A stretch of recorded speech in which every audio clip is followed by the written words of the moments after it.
Hey guys, I just wanted to explain a little bit about meat in person-ish because it can be a little bit complicated for people who've just started out and you think organic and you think pasture raised and what's the difference and which meat should we buy what of. So I want to demystify that for you so that it's really, really simple. Chicken and pork, I would say it's essential to find good, as local as possible, organic sources. Organic, why? Because chicken and pigs are fed grains. And the grains that are fed to chickens and pigs all around the world that aren't certified organic, unfortunately have genetically modified seeds in the mix. 99% of the time. I mean, I've called quite a few free range and pork farmers who do say that there is genetically modified seed in their mix, and that is of course the dreaded soy, corn, and sometimes even cottonseed making it into animal feed, which is really sad because no one should eat that, not even animals. So that's the deal with chicken and pork. When you're buying those, better to buy half as much, twice the quality. That's my motto, especially when you think of chicken for saving on buying chicken and trying to move up to that organic level. If you think about a whole chicken cut up into pieces, and we usually buy like 2 chicken breasts, and 2 free-range chicken breasts are really expensive. You can literally trade up overnight and save money by buying whole organic chickens instead of pieces of free-range chicken. I promise you, do the maths yourself. I've also even done the calculation, you will die when you hear this, that Spam per kilo is 1.5 times the price of a whole organic chicken per kilo. So you do the maths on your health and on the budget, and just start to think, who's told me that organic's expensive and for the privileged few? And start to realize that the way that organic is marketed is as some sort of elite thing. But if we just strip it back to local, simple foods, like your meats and your veggies and your fruits and nuts and seeds, provided you know how to cook to a certain extent, that obviously helps because you learn creatively how to stretch things and use things better.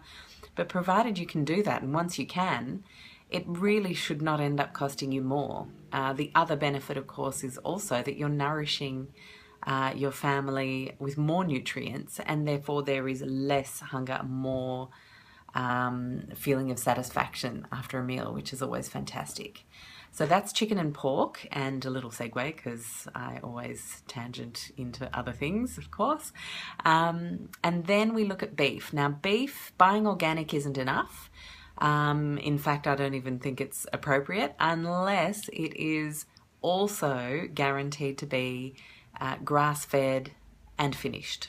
By finished, I mean eating grass right up until the end of their lives, for the simple fact that a lot of people will fatten up their cows just before slaughter, and they will do that with grains. And I think if there's anything to be said for what we learnt in the food pyramid module yesterday about that shift in suggested serves of grains moving up from 3 to 6 to 11 against Louise Light's recommendation, warning that it would cause obesity on a mass scale, it also fattens up cows. I mean, it's just science that certain species just don't do so well having so much grain in their diet.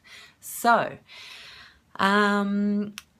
grass-fed, grass-finished, you will need to Google probably in your local area. I'll be able to provide some tips for Australia, and there's some wonderful resources in the UK and in the US that I will be providing in links as well to get you started if you've never gone there before. But just find someone you can trust.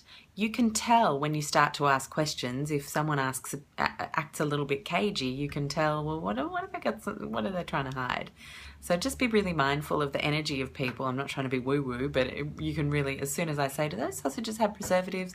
No, let me check. You know, as soon as they don't know, A good butcher will always be able to stand behind their produce and know exactly where it comes from, how they've made things in-house, because that's where they should be making things, and with what, and they will openly tell you.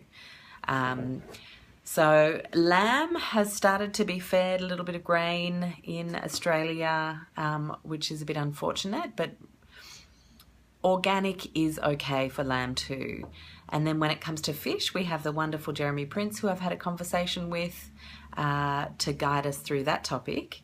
But those are the major meats that I just wanted to share with you. And also when you're then moving on to some of the lesser used, the turkey, duck, etc., that's really important to also ensure is free range organic. And yes, that means it'll be harder to find, but have it rarely and really relish it and enjoy it when you do. That's always been my philosophy. Luckily, I was born half French, and that's kind of culturally the philosophy. You can see it through the way they drink and the amounts that they drink, and you can see it through the way they eat as well. So hopefully that helps you out.